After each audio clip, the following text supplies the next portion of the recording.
So we recently talked about the new map that's most likely coming in Season 1, and now we have even more information on that map, along with another new map that's joined the roster in the leak. So we've got a lot to talk about alongside the new event before Season 1, and then I wanted to talk about the transition into Season 1 and how that's going to go, and there has been a little controversy that I wanted to clear up because some people aren't really understanding it properly. But let's start off with the Season 1 map, which will be New York City by the sounds of it, because it was leaked that the New York City map will be coming to the game and that it will be taken over by Dracula, which was also referenced in the Cloak and Dagger bio on the Marvel Rivals lore page, that New York was taken over by the Empire of Eternal Night. So New York was taken over by Dracula, and that seems to be the theme of that map, and we know that the Season 1 ranked icon does look like this, which is a Dracula or vampire skull with a sword going through it. So it adds up that New York will be the Season 1 map based on the leaks. But we got more details about the New York map. Based on the leaks at the moment, the two game modes being played on the New York City map variants will be Escort and Hybrid. Of course, Hybrid being the mode where you have to capture the objective first and then it turns into a payload map. And 3 areas of the New York map were leaked, so we can kind of expect how it will look.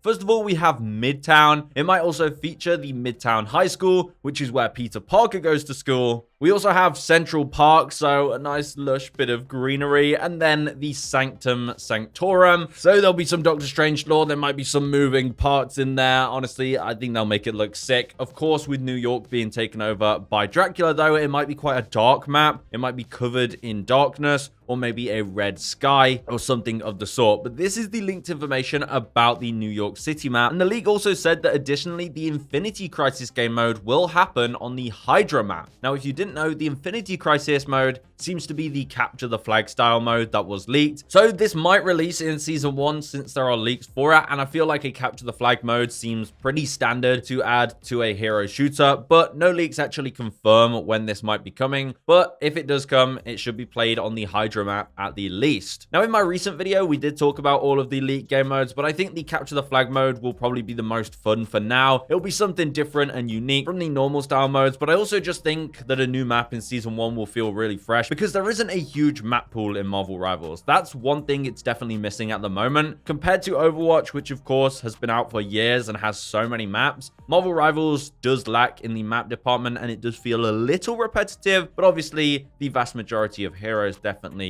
shake things up. But on the topic of new maps, there was another new map leaked from the game files by XOX Leak, and this is Thebes, which is based in Egypt. Now, Thebes is a real city in Egypt, but it has been depicted in a few of the Marvel comics, and there was a voice line by Spider-Man, also data mined by XOX Leak, that says, "Egypt? Cool. I always wanted to see the pyramids." Now, whether that means the pyramids will be in the background of this map, we don't know. Maybe Spider-Man will have to miss out, but an Egypt map definitely sounds like it could be related to Moon Knight. We could have some pretty cool Moon Knight Easter eggs or Moon Knight lore. Maybe see Khonshu popping up in the background every now and then. But let's hope they make it a bit more balanced than Temple of Anubis was. If any of you Overwatch players know what I'm talking about. Now, as of recording this video, XOX League dropped another name for a new map that's in the game files, and that is Collector's Theme Park. Now, this will probably be some take on the Collector's Museum, and I think that would be a pretty awesome map. Again, all we know right now is the name for it, so take it with a pinch of salt. But a Collector's Museum style map could be pretty fun, especially with all of the relics across the Marvel universe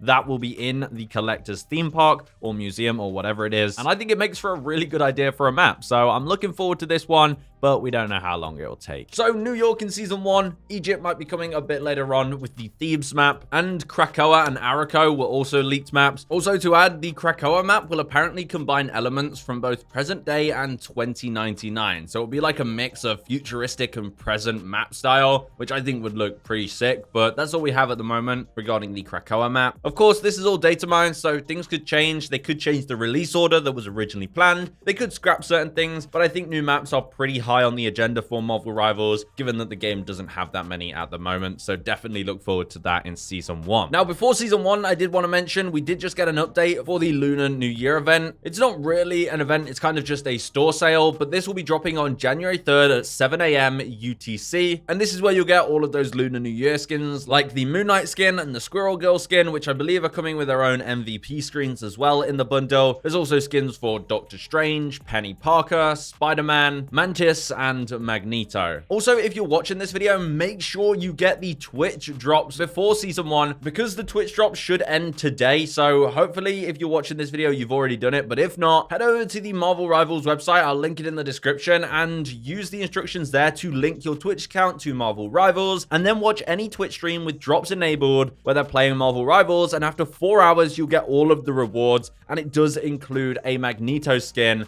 which you don't really want to miss out on. It's free, you might as well get it. And that does end at the start of the new year in UTC, so you've probably got just over 4 hours from the release of this video. So if you've not, I hope you do get that. Now, when the game actually ticks over into Season 1, which again, we believe is around January 10th, after the end of Season 0, of course, well, people were a bit confused about the Battle Pass because this is how the Battle Pass works in Marvel Rivals. Once you purchase the pass, then you get it forever. You can unlock it at any point during any season to redeem the items, and you'll do that by spending your Chrono tokens to just unlock the Battle Pass as you would in the season that you got it, which is really good. It doesn't give you any FOMO because if you just don't have the time to finish the pass in that season, it's fine, finish it in another season. But then people were getting a little upset that your Chrono tokens will not carry over into Season 1. So right now, I'm pretty much almost completed the Battle Pass. Everything's almost already gone, and I'll have Chrono tokens to spare if I keep doing challenges and missions even after I've completed my pass. And that will mean I'll rack up some Chrono tokens, and let's say I had 500 Chrono tokens at the end of Season 0. When we cross over into Season 1, some people were expecting to keep those Chrono tokens so that if they then buy the Season 1 Battle Pass, they could immediately start unlocking things. Well, that won't be the case. You will lose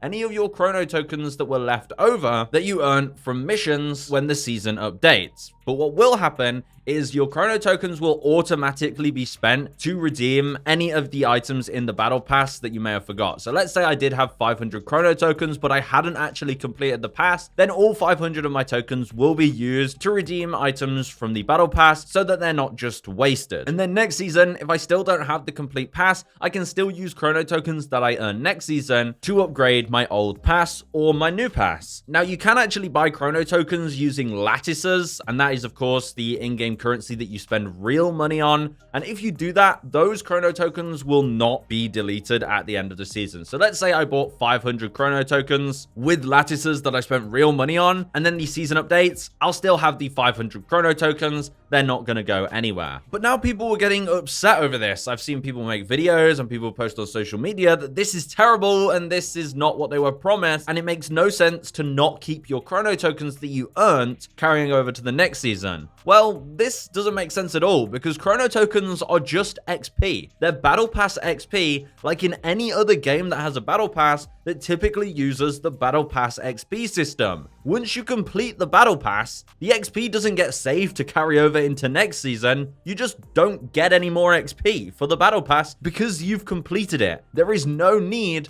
to earn more Chrono tokens after you've completed the pass. Now, if you complete missions and happen to receive Chrono tokens, just ignore them. They don't mean anything. You just think they do because they're purple and glowing, but it's just XP. It's just a different system for XP, and it really isn't a big deal that you don't carry them over into next season, because in any other game, that wouldn't happen as well. And if it did, it would just kind of ruin the Battle Pass because you could just have so many Chrono tokens saved up, and then you go into next season, and then it instantly complete a bunch of the pass, and it takes away the challenge or progression during that season. Also, it's good that they have excess Chrono tokens at the end of a season because it means there's enough Chrono tokens to go around for players who can't play every day or can't play every week. So in my opinion, the fact that Chrono tokens aren't carried over is completely normal, completely expected, and I don't know why people were getting upset, but I do understand it is a little bit confusing because Chrono tokens seem like a currency, but really just think of it as Battle Pass XP because that's all it really is at the end of the day. But there we go. That is the end of this video. I just wanted to add that to a video because I've seen way too many people getting upset over this, and it just didn't make any sense to me. But I'll see you guys in the next one. Again, we're getting even more leaks every day, and Season 1 is just around the corner. So let me know what you're most excited for. Is it the new map, which is hopefully New York? Is it the new heroes, which is probably Blade, Ultron, and maybe even some of the Fantastic Four? Or is it the new Battle Pass? Hey, maybe it is. I'll see you guys in the next one anyway. Goodbye.